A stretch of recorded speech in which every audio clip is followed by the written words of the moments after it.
Hi there, I'm Chef Brandy Lamb in the St. Louis Rock Living Sub-Zero Wolf Co. showroom. It's almost Thanksgiving, so today I'm going to be showing you how to make my turkey gravy, or as I like to call it, comeback gravy. So I've gotten lots of great feedback on this gravy, and the best part about it is that you can actually make it ahead of time. So what we are going to be using today are turkey wings. If you can find turkey wings in your local grocery store, that is the best thing to use for this recipe. However, if you cannot, you can absolutely use chicken wings as well. When I make my Thanksgiving turkey, I actually break down the entire turkey so that I can dry brine it in the refrigerator and don't have to worry about submerging a huge 20-pound turkey into a vat of ice water and brine. But I also like to break it down because I can cook each piece to the perfect internal temperature and then slice it up and put it on a beautiful platter. So I was lucky enough to have turkey wings for this recipe, but again, you can absolutely use chicken wings. The first step to this recipe is that you want to roast your turkey or chicken wings. I'm using a cast iron skillet, but you can use any oven-safe skillet. You want to do 425 degrees on convection or 450 degrees on a non-convection mode, and you get them nice and brown. No seasoning whatsoever. You just want to put a little bit of oil in the bottom of your pan and get a nice browning coating on your wings and drumettes. I left these in for about 30 minutes.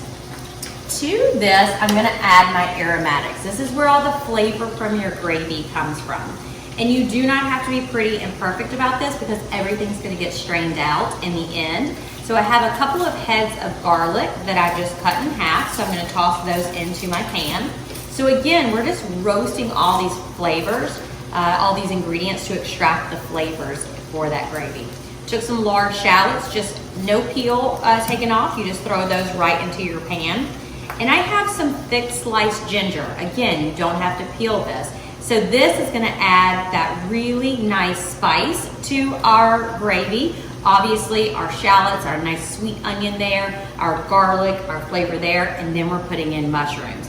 If you wanna just do baby bellas or criminis or button mushrooms, you absolutely can. I did a combination of criminis and also shiitake mushrooms too.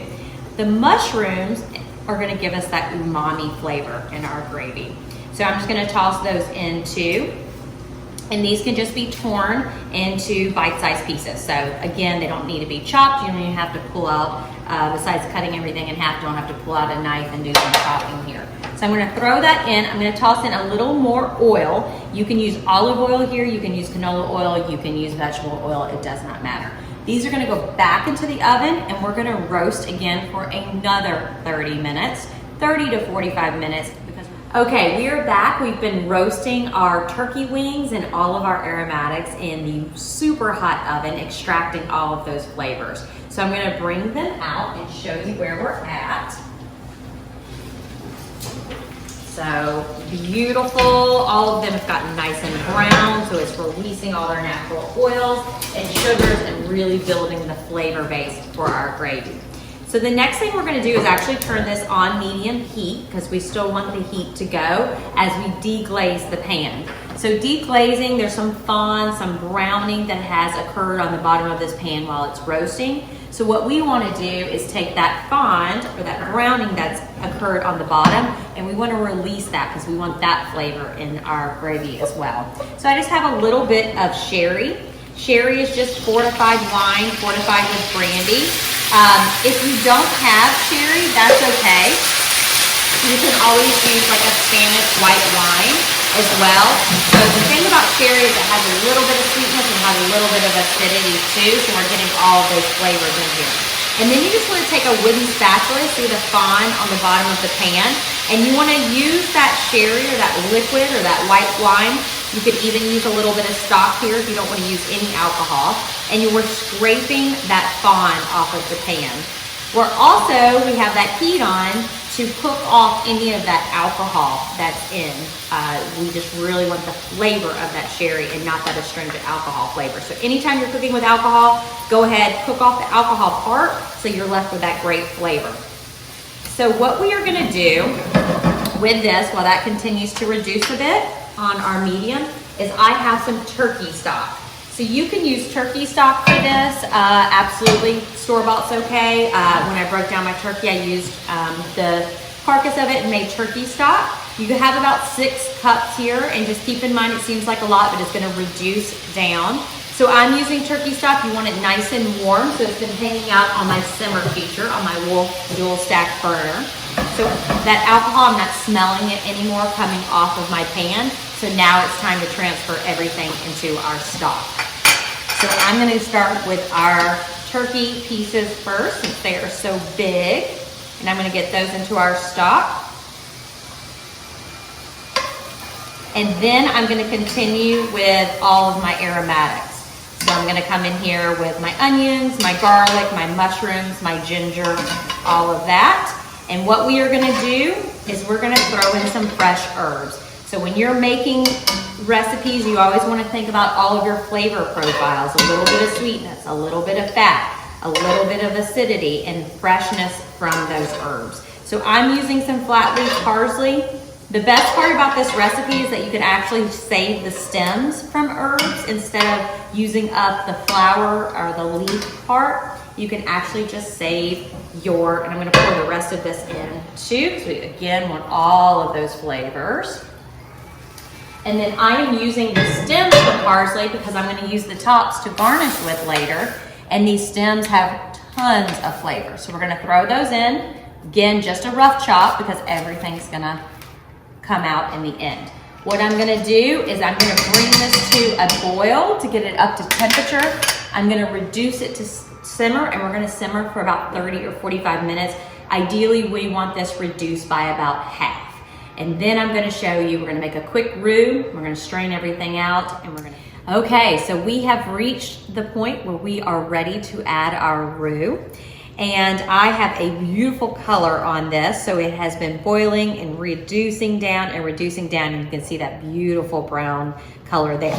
So to strain it, you can do this one of 2 ways. You can take the entire pot, you can put a mesh strainer over a bowl, and you can dump everything in and keep your solids.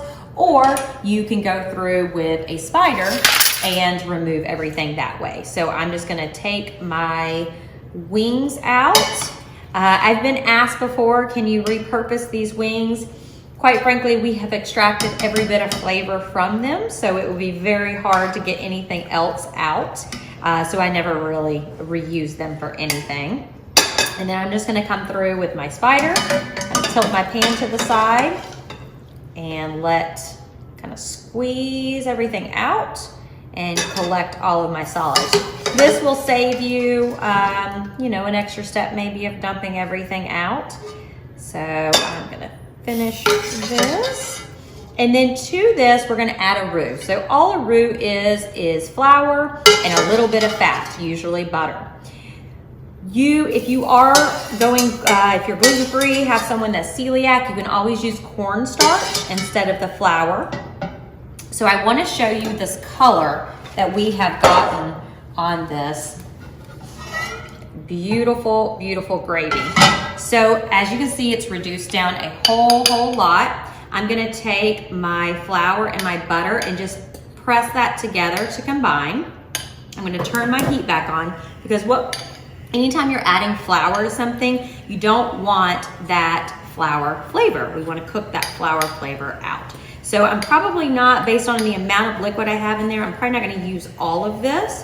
So I'm going to start with about half, but this acts as our thickener.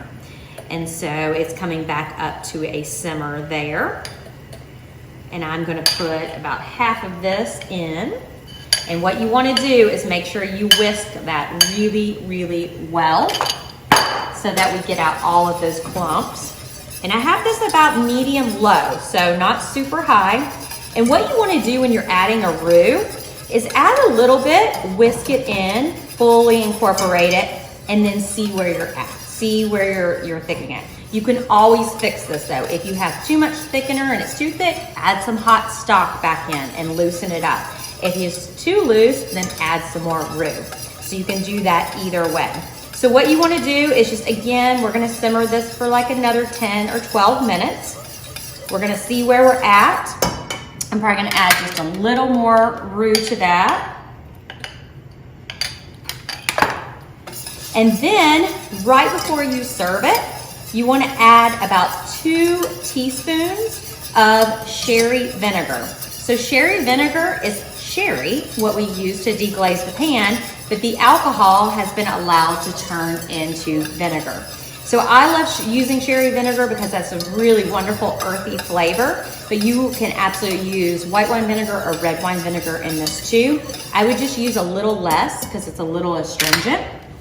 And then you can see our beautiful gravy is starting to thicken up. So the longer you leave that, the more it will thicken. You can make this ahead of time. That's what I love about this gravy. There are a couple of steps, obviously, but you can make it ahead of time. Warm it back up on your cooktop, and then right before you serve it, add in your vinegar. So if you do make this ahead of time, leave the vinegar out because you don't want it to overpower the gravy, but warm your gravy up, add in a little bit of your sherry vinegar, and it's ready to serve.